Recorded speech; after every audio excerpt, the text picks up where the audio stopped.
How's it going, guys? I'm Danny, and I am here to answer your question. So I need a theme song. That didn't work.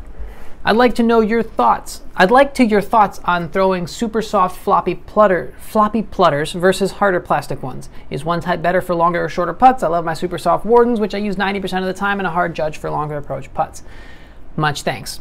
So I find with softer discs, I feel like they flex right as I throw them, so my angles aren't as good. But I know on approaches, they will stick a little bit better. It's really up to you. I would recommend, though, leaning towards the harder side inside the circle. How long a disc lifespan is if I'm not being a lumberjack? Usually, I would say like a lucid disc will stay nice and overstable for like 6 months. Fusion is a little bit less, like 4 or 5, but then, and biofusion is just a 2 or 3 months, and then they start to, I don't know if flip is the right word, but they tend to lose that super overstable stability that they have, at least for something like a Defender or a Criminal. But once it reaches that point, it doesn't mean the disc is garbage. It means you can use it for a different shot, right? So that's when you have to like cycle them out and move on. How to pick or look for a tournament to play? I would say Facebook. Be on your local club's Facebook page, or the PDGA website has a calendar of every event ever.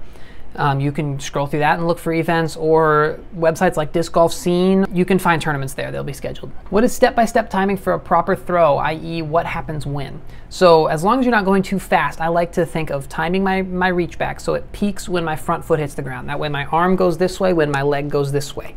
That will keep me balanced, and from there, I make sure and break my elbow to bring the disc in before my shoulders start to turn, because you want to get your arm in front of your shoulders, so you sling the disc out in front of your shoulders rather than drag it behind. Player division advancement, tips and strategies, things to consider when stepping up or down.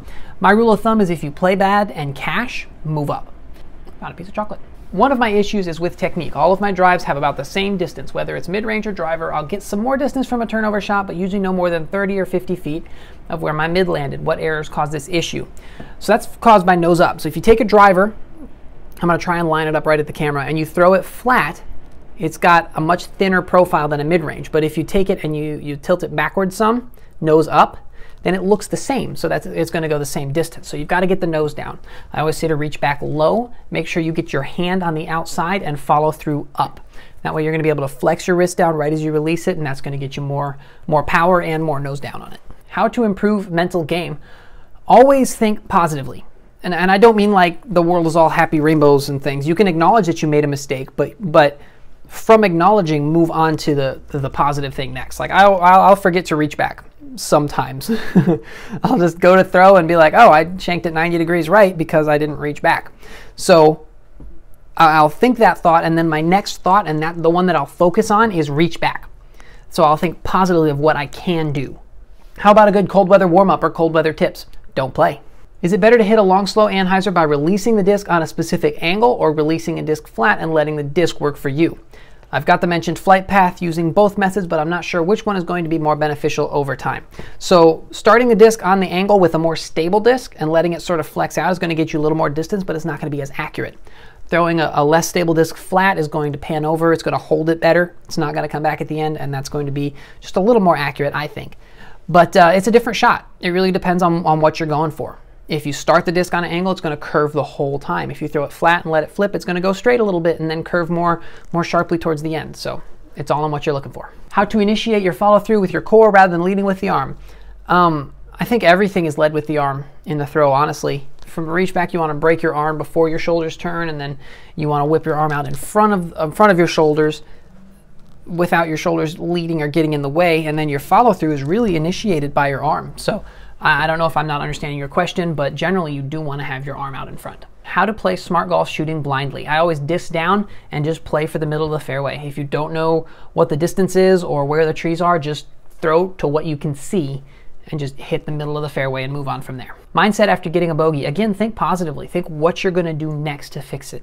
Don't dwell on the bogey. Just think, all right, I'm going to hit the gap next time. Are we allowed to start throwing and kicking our bags at league yet? So this was a guy who came through town and jumped in on our point series at Burns Park that the local club, Diamond State, was doing. And I was very cold, and I hadn't had lunch, and I was all shaky, and I didn't play well, and I did not behave well either, which is not really a good excuse. But I'm very sorry for that. I needed to not not be out there that day. I should have just stayed home, and I just dropped the disc I was holding. Grab a different one. So I will just not play when it's cold next time. It's not worth it. I get so grumpy. I get so cold. So I'm sorry. If I see you on the road, we will have to get a casual round in that will be actually fun. And I'm just not going to play in the cold anymore. So thanks for watching, guys. Sorry to end on a somber note, but until next time, always remember, slow is smooth and smooth is far.